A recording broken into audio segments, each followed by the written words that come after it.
चीन को दुनिया भर में नापसंद क्यों किया जाता है? ये एक बहुत बड़ा सवाल है ना?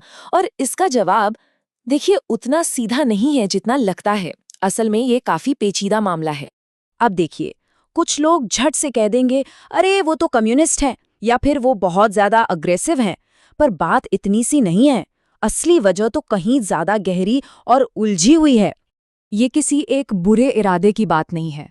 ये तो एक ऐसी कह सकते हैं एक ऐसी नेशनल मशीनरी का नतीजा है जिसे रोकना लगभग नामुमकिन सा लगता है। तो चलिए आज इसी मशीनरी के पुर्जे एक एक करके खोलकर देखते हैं कि ये आखिर काम कैसे करती है। तो शुरुआत होती है चीन के ऐतिहासिक सोच से। मतलब वो दुनिया को किस नज़र से देखता है और उसकी यादें क्या हैं। यही वो चीज़ें हैं जो आज उसके हर एक फैसले पर असर डालती हैं। देखिए, इसकी जड़ें मिलती हैं साइनोसेंट्रिज्म में, जिसे चीनी भाषा में ज़ोंगहुआ सिजियांग कहते हैं।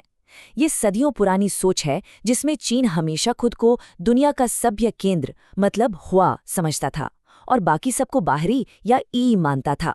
ये सिर्फ एक सोच नहीं थी बल्कि एक पूरा सिस्टम था, एक पूरी व्यवस्था थी। और कमाल की बात ये है कि ये सोच आज भी चीन की फॉरेन पॉलिसी में साफ दिखती है। वो इंटरनेशनल रिलेशंस को बराबरी का खेल नहीं मानते।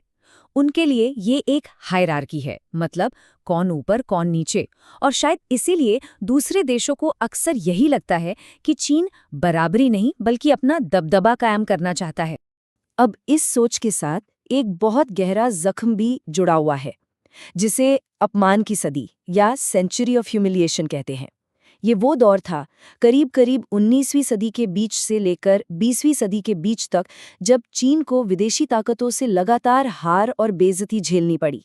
ये एक ऐसी नेशनल मेमोरी बन गई है जिसे वो कभी भुला नहीं सकते। और उसी दौर ने चीन के जहन में एक बात पत्थर की लकीर की तरह खींच दी, अब दोबारा कभी कमजोर नहीं पड़ना है। लेकिन इस विक्टिम वाली सोच का एक साइड इफेक्ट भी होता है ना? जब कोई हमेशा खुद को पीड़ित समझता है तो उसके लिए ये सोचना बहुत मुश्किल हो जाता है कि कहीं वो खुद तो किसी के साथ गलत नहीं कर रहा। ठीक है, तो ये तो हो गई सोच और मानसिकता की बात। अब देखते हैं कि ये चीज आज की पॉलिटिक्स के साथ मिलकर एक ऐसा सिस्टम कैसे बना देती है जिसमें समझौते के लिए मानो कोई जगह ही नहीं है। देखिए, चीन की कम्युनिस्ट पार्टी की लेजिटिमेसी मतलब उसकी वैधता चुनाव से नहीं आती, वो आती है नतीजों से। और नतीजे क्या है? लगातार इकोनॉमिक ग्रोथ और दुनिया में देश का दबदबा बढ़ाना। अब ऐसे सिस्टम में अगर आप डिप्लोमेसी में थोड़ा भी झुकते हैं या समझौता करते हैं तो उसे देश के अंदर एक पॉलिटिकल हार की तरह देखा जाता है। इस सोच का एक बहुत बड़ा उदाहरण है 1989 का थियानमेन स्क्वायर वाला वाकया। चीन आज भी उसे देश को स्थिर रखने के लिए उठाया गया एक जरूरी कदम मानता है। वहीं बाकी दुनिया उसे मानवाधिकारों का सबसे बड़ा उल्लंघन मानती है। और इसी एक घटना ने चीन और वेस्ट के बीच एक ऐसी खाई खोद दी जो आज तक नहीं भर पाई है। चीन को लगा था कि वो दुनिया की फैक्ट्री बन जाएगा तो उसे बहुत सम्मान मिलेगा, पर हुआ इसका ठीक उल्टा। सम्मान तो छोड़िए, उस पे टेक्नोलॉजी चोरी करने और अनफेयर ट्रेड प्रैक्टिस के इल्जाम लगने लगे। इससे दुनिया का शक उस पर और ज्यादा बढ़ गया। तो कह सकते हैं कि इतिहास और पॉलिटिक्स ने मिलकर जमीन तो तैयार कर ही दी थी, लेकिन चीन के हाल के कुछ एक्शंस ने तो मानो आग में घी डालने का काम कर दिया। खासकर 3 ऐसे एक्शन हैं जिन्होंने इस शक को एक बड़े टकराव में बदल दिया है। पहला, बेल्ट एंड रोड इनिशिएटिव। दूसरा, उसके एग्रेसिव बॉर्डर विवाद। और तीसरा, जातीय अल्पसंख्यकों के साथ उसका सलूक। तो सबसे पहले बेल्ट एंड रोड इनिशिएटिव को ही ले लीजिए। शुरू में लगा कि ये तो एक इकोनॉमिक मदद का प्रोजेक्ट है, लेकिन बहुत जल्द ही इसे कर्ज के जाल वाली डिप्लोमेसी या डेट ट्रैप डिप्लोमेसी कहा जाने लगा। इसका सबसे बड़ा एग्जाम्पल है श्रीलंका का हम्बनटोटा पोर्ट। जब श्रीलंका कर्ज नहीं चुका पाया तो उससे वो पोर्ट 99 साल के लिए एक चीनी कंपनी को लीज पर देना पड़ा। फिर आता है बॉर्डर और सॉवरेनिटी का मामला। साउथ चाइना सी में आर्टिफिशियल द्वीप बना देना, अपने पड़ोसियों के समुद्री इलाकों में घुसपैठ करना, ताइवान पर लगातार मिलिट्री प्रेशर बनाए रखना। ये सारी हरकतें दुनिया को एक ही मैसेज देती हैं कि चीन नियमों को बदलने के लिए ताकत का इस्तेमाल करने से बिल्कुल नहीं हिचकिचाएगा।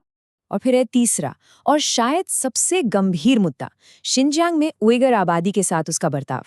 चीन का कहना है कि ये आतंकवाद से लड़ने और लोगों को फिर से एजुकेट करने का एक प्रोग्राम है, लेकिन दुनिया भर के कई देश और ह्यूमन राइट्स ऑर्गेनाइजेशन इसे कल्चरल जेनोसाइड और मानवाधिकारों का हनन मानते हैं। ये एक ऐसा पॉइंट है जिसने वैल्यूज का मतलब मूल्यों का एक बहुत गहरा टकराव खड़ा कर दिया है।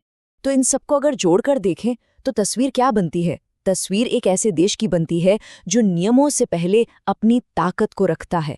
Power before protocol. हाँ, एक बात यहाँ पे साफ करना बहुत जरूरी है।